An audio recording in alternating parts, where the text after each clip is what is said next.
Hi friend, स्वागत है आपका हमारे यूट्यूब चैनल में। फ्रेंड, नई जो एसओपी आई है उसमें कई सारे एनेक्जर दिए हैं और हम आज यहाँ पर एनेक्जर 1A के बारे में बात करने वाले हैं।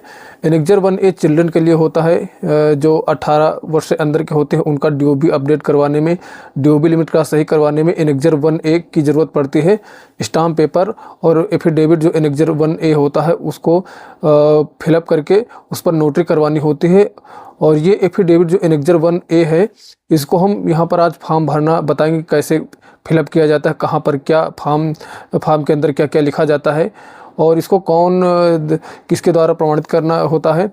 तो मैं एक बात आपको पहले यहाँ पर बताना चाहूँगा कि जो स्टाम्प पेपर होता है वो हेड ऑफ फैमिली के बेस पर होता है, यानी कि जैसे कोई जिसका आधार अपडेट होना है वो अंडर 18 है तो उसके पिता द्वारा अपने नाम पर स्टाम्प पेपर लिया जाएगा, उसके नाम पर स्टाम्प पेपर होगा और उसी के अकॉर्डिंग सारा फॉर्म जो होता है वो फिलअप किया जाएगा, उसका नाम होगा और वो ये घोषणा करेगा कि मेरे बच्चे के आधार में ये डीओबी गलत हुई है और मैं अब इसको सही करवाना चाहता हूँ, बाद में मुझे कोई और मौका ना दे। इस तरह का एक घोषणा पत्र टाइप में होता है जिसको वो डिक्लेयर करता है।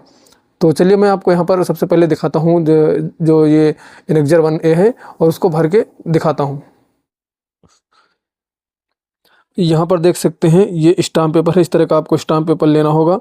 स्टाम्प पेपर पिताजी के नाम पे होगा, पिताजी नहीं तो मम्मी के नाम पर होगा, उनके नाम पर स्टाम्प पेपर लेना है। और जो नोटरी करते हैं वो इस तरह नोटरी कर देंगे। फर्स्ट पेज में कुछ नहीं रहेगा, सिर्फ नोटरी ही रहेगी। उसके बाद में जो सेकंड पेज रहता है उसमें एफिडेविट रहता है, एनेक्जर 1A फॉर चिल्ड्रन के लिए लिखा हुआ है। अब यहाँ पर देखिए आपको फिलअप क्या करना है। जैसे यहाँ पहले नंबर पर दिया है आई, तो यहाँ पर हेड ऑफ़ फैमिली अपना नाम डालेंगे। जैसे पिताजी हैं तो जिसकी उम्र 18 वर्ष से कम है उस बच्चे के पिताजी के द्वारा ये फार्म भरा जाएगा। तो जैसे बच्चे के पिताजी का नाम है आशीष कुमार, उन्होंने ही अपने नाम से नोटरी करवाया है, अपने नाम से स्टाम्प लिया है, तो उन्हीं का सबसे पहले यहाँ डिटेल रहेगा। उनका नाम है आशीष कुमार और उनके पिताजी का नाम यहाँ पर डालना है। फिर उनके आधार में जो पता पड़ा हुआ है वो पता यहाँ पर डाल देना है। जैसे मैंने एक लोग का फिलअप किया है, हालांकि मैंने ये जो फॉर्म फिलअप किया है इस सैंपल के लिए है, आप लोगों को बताने के लिए है। इसमें कोई भी जो पर्सन है ना उसका कोई डिटेल है और ना इसमें एड्रेस कोई सही हमने टाइप किया है, यानी फिलअप नहीं किया है।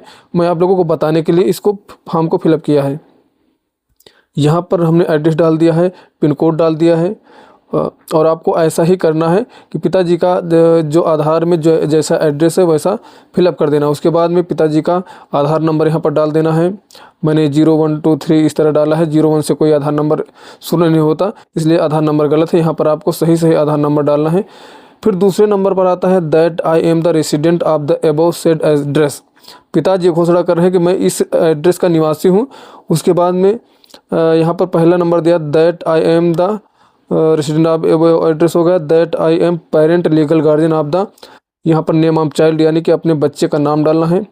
पिताजी अपने बच्चे का नाम डालेंगे, मतलब जिसकी आधार की डीओबी लिमिट का सही करवाना है उसका नाम पड़ेगा, आधार होल्डर का नाम पड़ेगा इसमें।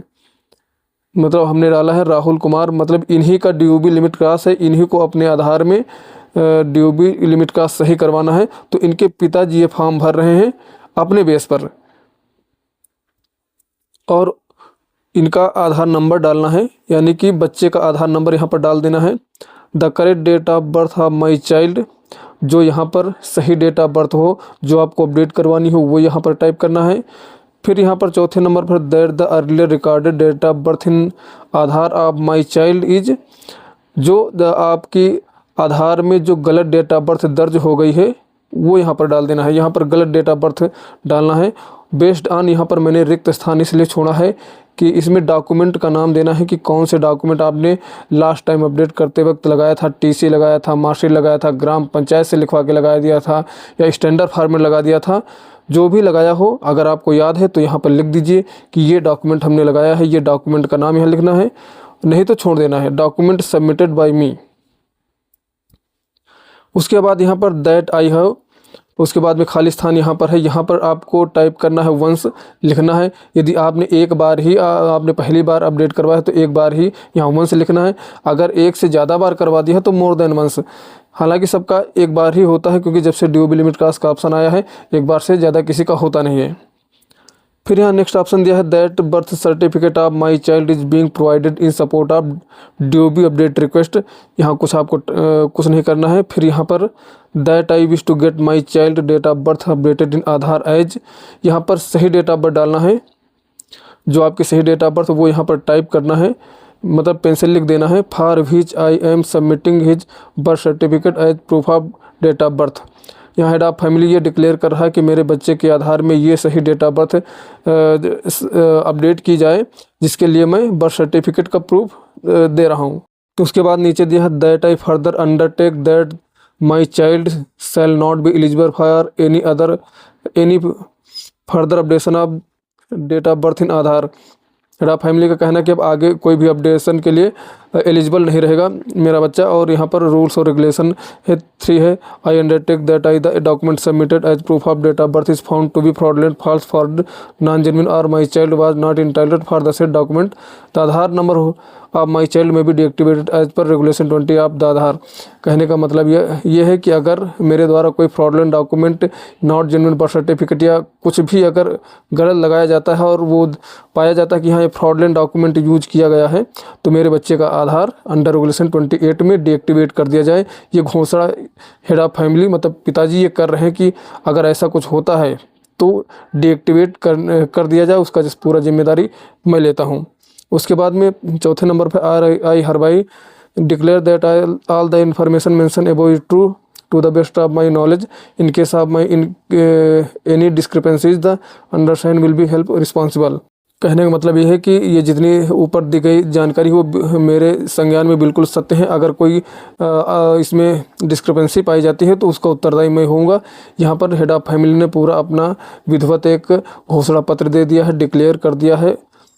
और उसके बाद में यहाँ पर हेड ऑफ फैमिली का साइन होगा, name of the signature of parent. Parent मतलब अगर मम्मी है तो मम्मी साइन करेंगी, पिताजी हैं तो पिताजी यहाँ पर साइन करेंगे। और डेट डाल देना है, जिस डेट को आप एफिडेविट बनवाएंगे या जो नोटरी करवाएंगे वही डेट डालनी है। अगर डेट जिस डेट को आप बनवाते हैं अगर उस डेट नहीं पहुँच पाते हैं अपडेट करवानी हो तो कोई ज़रूरी नहीं कि डेट वही हो। आप भले ही बैक डेट में आपका बना हो लेकिन आप 2 दिन बाद भी अपडेट करवा सकते हैं, 3 दिन बाद भी अपडेट करवा सकते हैं। इसमें ऐसा कोई इशू नहीं है। तो इस एनेक्जर 1A के बारे में आप लोगों ने अच्छे से समझ लिया कि कहाँ पर क्या फिलअप करना है। फिर भी यदि आपके मन में कोई शंका हो, कोई डाउट हो तो आप लोग कमेंट कीजिए, मैं उसका आंसर अवश्य दूंगा। और जितने ये एनेक्जर 6 आए हैं 1 से लेकर 6 तक जो एनेक्जर हैं उनकी सारी PDF मैंने डिस्क्रिप्शन में एक लिंक दिया है, वहाँ से डाउनलोड कर सकते हैं। एक छोटी सी रिक्वेस्ट करना चाहूँगी, यदि आप चैनल पर पहली बार आए हैं तो इसको लाइक कीजिए और चैनल को सब्सक्राइब कर लीजिए। मिलते हैं किसी नेक्स्ट वीडियो में, तब तक के लिए धन्यवाद।